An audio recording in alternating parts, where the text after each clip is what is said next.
Telangana CM Revanth రెడ్డికి టాలీవుడ్ కి మధ్య గ్యాప్ రోజు రోజుకు ఎక్కువైపోతోంది అంటున్నారు.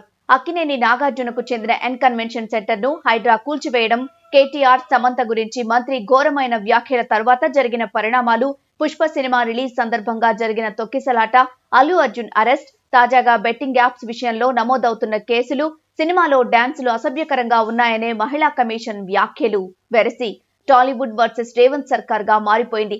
హైడ్రా ఆధ్వర్యంలో జరిగిన నాగార్జున ఎన్ కన్వెన్షన్ నేలమట్టంతోనే ఇండస్ట్రీకి రేవంత్ సర్కార్ స్ట్రాంగ్ వార్నింగ్ ఇచ్చే ప్రయత్నం చేసిందన్నది ఇన్సైడ్ టాక్. జగన్ తో నాగార్జునకు ఉన్న సాన్నిహిత్యాన్ని మనసులో పెట్టుకుని అమరావతి నుంచి అందిన ఆదేశాల మేరకు రేవంత్ సర్కార్ ఈ కూల్చివేతకు పాల్పడిందని సినీ వర్గాల్లో చర్చ జరిగింది.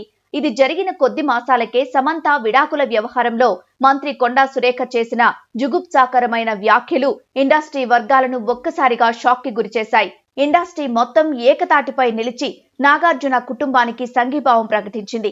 ఈ విషయంలో సినీ రంగం ప్రదర్శించిన ఐక్యత రేవంత్ సర్కార్ కు కంటగింపుగా మారిందని చెబుతున్నారు. సంధ్యా థియేటర్ తొక్కిసలాట ఘటనలో అల్లు అర్జున్ అరెస్ట్ జాతీయ స్థాయిలో హాట్ టాపిక్ గా మారింది.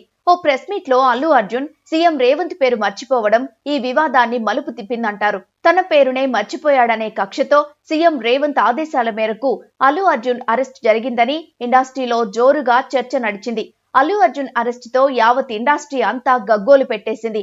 తొక్కిసలాట, అల్లు అర్జున్ అరెస్ట్ పై సినీ పెద్దలు రేవంత్ కు వ్యతిరేకంగా మాట్లాడలేదు. కానీ బెయిల్ పై చెంచల్గూడ జైలు నుంచి ఇంటికి చేరుకున్న అర్జున్ కు మద్దతుగా నిలిచారు. ఈ మద్దతు కూడా ఎలాగుందంటే ప్రభుత్వానికి వ్యతిరేకంగా సినీ పెద్దల బల ప్రదర్శన అన్నట్లుగా సాగింది. 2 రోజుల పాటు అల్లు అర్జున్ ఇంటికి సినీ పెద్దలు ఒకరి తర్వాత మరొకరు వెళ్లడం, సంఘీభావం తెలపడాన్ని లైవ్ లో చూపించారు.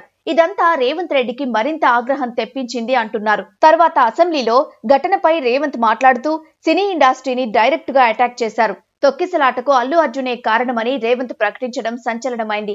ఈ నేపథ్యంలోనే తాను సీఎం గా ఉన్నంత కాలం బెనిఫిట్ షోలు, టికెట్ రేట్ల పెంపు ఉండదని రేవంత్ చేసిన ప్రకటన సంచలనంగా మారింది. తాజాగా ఎప్పుడో ముగిసిపోయిన డ్రగ్స్ కేసు, బెట్టింగ్ కేసుల మీద ఫోకస్ చేసి సినీ ఇండస్ట్రీని టార్గెట్ చేస్తున్నారని వాపోతున్నారు సినీ పెద్దలు.